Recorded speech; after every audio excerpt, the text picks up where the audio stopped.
Goeiemiddag, 10 Junie. Interessante vraag. Ek het hom 'n hele paar keer gehoor.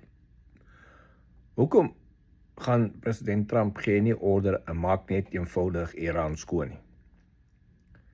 Dis nie so maklik nie. Dis definitief nie so maklik nie.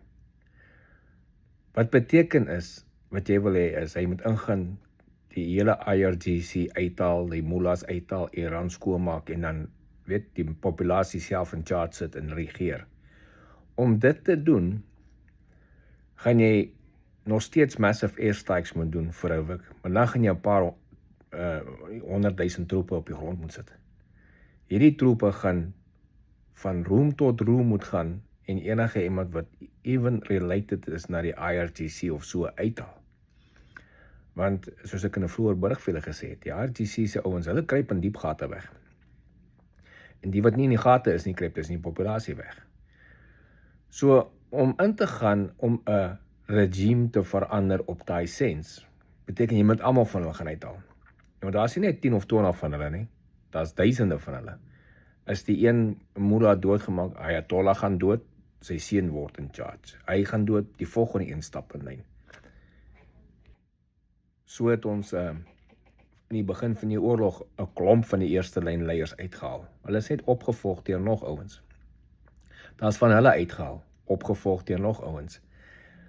So, om so iets te bewerkstellig, om kom ons gaan in en maak die hele Iran klaar, gaan baie geld kos. Jy het baie wapens nodig, jy het baie ammo nodig, jy het baie troepe nodig. En dan gaan groter verliese wees. Hier is die ander probleem. Nou begin jy onder die populasie in te gaan en deur tot deur. Nou begin die mullahs, die IRGC, om die populasie te gebruik as skilde. Nou sit hulle vrouens en kinders voor hulle, want dis waar gaan hulle wegkruip. So wat gebeur nou? Nou het jy combat, ouens skiet vanuit skole uit, vanuit hospitale uit, vanuit huise vol vrouens en kinders uit op die Amerikaanse soldate wat moet respond. Wat gebeur? Daar kry hulle seer. Dis maar wat hulle gemaak het in Afghanistan en Irak, nadat Amerika hulle weermagte uitgehaal het en daar gebly het. Dis hoe hulle operate, die moslims. Hulle operate nie op 'n ander manier nie. So, as jy praat van gaan in en maak die hele Iran skoon, beteken daar gaan heeltemal te veel mense dood wees. En dis onnodig. President Trump kan die ding diplomaties doen. Al wat hy maak is hy squeeze hulle by die keel. Dis wat hy nou doen. Sny af hulle ekonomie. Keer dat hulle in of uitgaan, besigheid kan doen nie. En eventually gaan hulle doodbly. Nou, soos ek sê, vir die IRGC, vir hulle is dit nie 'n groot probleem op die oomblik nie, want hulle het nog goed om op terug te val, maar vir die populasie is dit. So op 'n stadium gaan die populasie uit geen keuse meer nie, in opstand kom teen hulle IRGC. En hulle het getraai in Januarie en 'n klomp is doodgeskiet, duisende van hulle, 30,000 of meer. Maar op 'n stadium gaan hulle agterkom, ons het nie 'n keuse nie. Ons moet dit doen. So dieselfde vraag kom maar, hoekom arm jy nie daai mense en om daai mense te arm, moet jy nog steeds daar ingaan en wapens gaan aflei.